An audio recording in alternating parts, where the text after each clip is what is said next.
আমরা মাইক্রোস্কোপে যে মশাটি দেখছি সেটি হচ্ছে এডিস মশা। এই এডিস মশা সারা পৃথিবীতেই বিভিন্ন ধরনের রোগের বাহক। আমরা সবাই জানি যে বাংলাদেশে ডেঙ্গু রোগের জন্য এডিস মশা দায়ী, বিশেষ করে এডিস ইজিপ্টাই এবং এডিস অ্যালবোপিক্টাস। সম্প্রতি আমরা একটি রোগের কথা শুনছি, সেটি হচ্ছে চিকুনগুনিয়া। চিকুনগুনিয়া রোগটিও এই এডিস মশার মাধ্যমে ছড়ায়।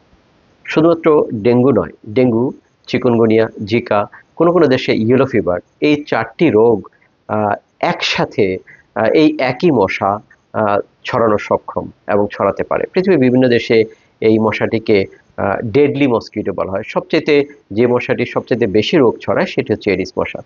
বাংলাদেশে এডিস মশার 2টি প্রজাতি এই রোগগুলো ছড়ায়, তার মধ্যে এডিস ইজিপ্টাই এবং এডিস অ্যালবোপিক্টাস। এডিস ইজিপ্টাইকে আমরা নগরের মশা বা গৃহপালিত মশা বলে থাকি, কারণ এই মশাটি আমাদের বাড়ির আশেপাশে বিভিন্ন জায়গায় পাত্রে যে জমা পানি, সেই পানিতে এই মশাটি বেশি হয় এবং এই মশাটি ডেঙ্গু রোগের জন্য প্রায় 98% দায়ী।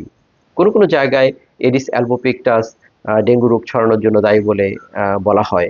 তবে চিকুনগুনিয়ার ক্ষেত্রে এডিস ইজিপ্টাই এবং এডিস অ্যালবোপিক্টাস 2টি মশাই প্রায় সমান তালে এই রোগটি ছড়াতে পারে।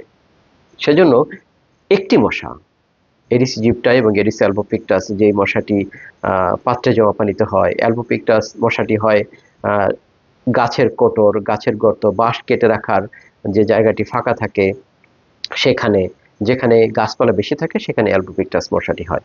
তো এই এডিসের যে 2টি প্রজাতি, এডিস ইজিপ্টাই এবং এডিস অ্যালবোপিক্টাস, এই 2টি মশাকে যদি আমরা নিয়ন্ত্রণ করতে পারি সঠিকভাবে, তাহলে 4টি রোগ থেকে মুক্তি থাকা সম্ভব।